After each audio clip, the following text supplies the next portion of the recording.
All right. Every semester, we have four major projects, and each of these projects has a rough draft that's due before it. So you have a week to work on your draft and then a week to work on the final.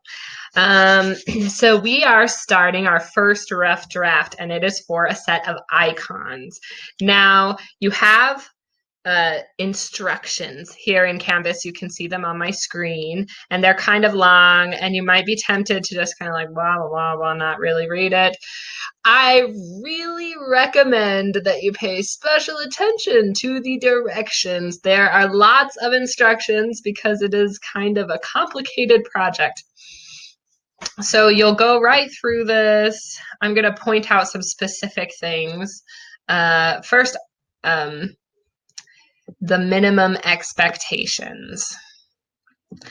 BYU Idaho appropriate. That's not super hard on this project. Usually we run into the problems with this more when we start using photos, and we're not including any photos. These are vector icons, not photo icons. But keep in mind, I guess, that you're not going to want to make icons of anything BYU Idaho inappropriate. You're going to be using Illustrator. Don't send me something you made in Paint. It's not going to work. And 4 to 6 original icons. I would recommend starting with 6. Pick 6 things to make an icon for. And then as you go through the process of refining them and getting them to kind of match each other and feel similar, if you find you've got one that just like the shape or the size or just something about it does not match the rest, then you can just ditch it and not worry. I recommend starting with 6, and maybe they'll all work out and maybe they won't, but then you can get rid of at least 2 without having to just like completely rack your brain for something new or start from scratch. This also says on here, no symbols. There's a lot that's kind of included in that idea, no symbols. This means they shouldn't be like a set of icons that you've seen somewhere else. For instance, you wouldn't like do a whole bunch of communication icons and have like a phone and a cell phone and an email, like the little envelope for email, because those icons already exist. These are supposed to be completely out of your own mind, just completely original. So don't use symbols like the cross and the Star of David, and stay away from symbols that already exist and do something original. I've had multiple people turn in rough drafts that I've had to say, you got to start from scratch. I'm really sorry.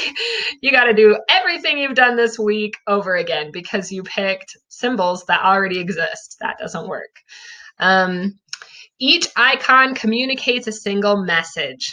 So let me give you some examples because this is where things get a little bit odd, a little bit more confusing.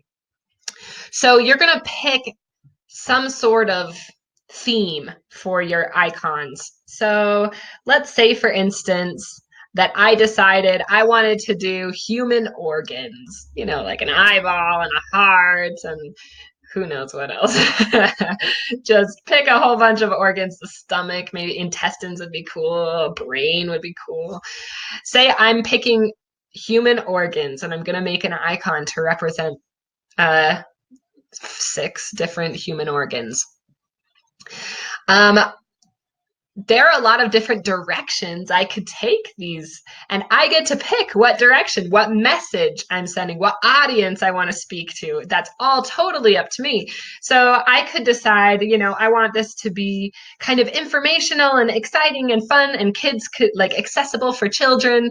And then I would make these organs look kind of, cartoony and cute or just friendly, a lot of curved lines, a lot of happy, bright colors. Or I could go in a different direction and I could say, I want this to be kind of Halloween themed. I'm going to be like, like collecting organs in jars and formaldehyde and blood and gore and whatever I can think of. These would be two totally different types of icon sets, right? And I, as the teacher, if you sent me like one icon that's kind of cute and one icon that's kind of like, wow, frightening, then what in the world is your audience? What message are you trying to send? Don't confuse those things. You want to have a single message.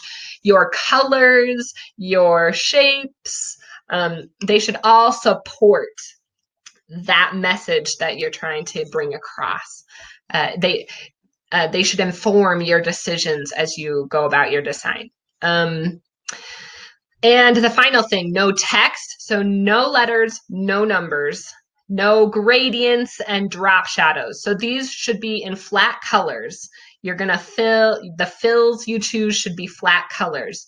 You can use a flat color shadow. So if you have, let's say you have a square, maybe here, I'll just show you what I mean. So this is my button. It has a white fill currently. I could make kind of a dummy shadow where I just take another thing, another item, and I put it behind. See that now this, it kind of looks like a shadow, but it's a solid color. That's fine if you're using that kind of thing. I just don't want you to use the drop shadow tool that makes shadows that get like less dark the further away they get from the object. These are all solid color fills. All right. And that should be it for the minimum expectations. Now you're ready to start, ready to get going. And I will make a new video for that, I think.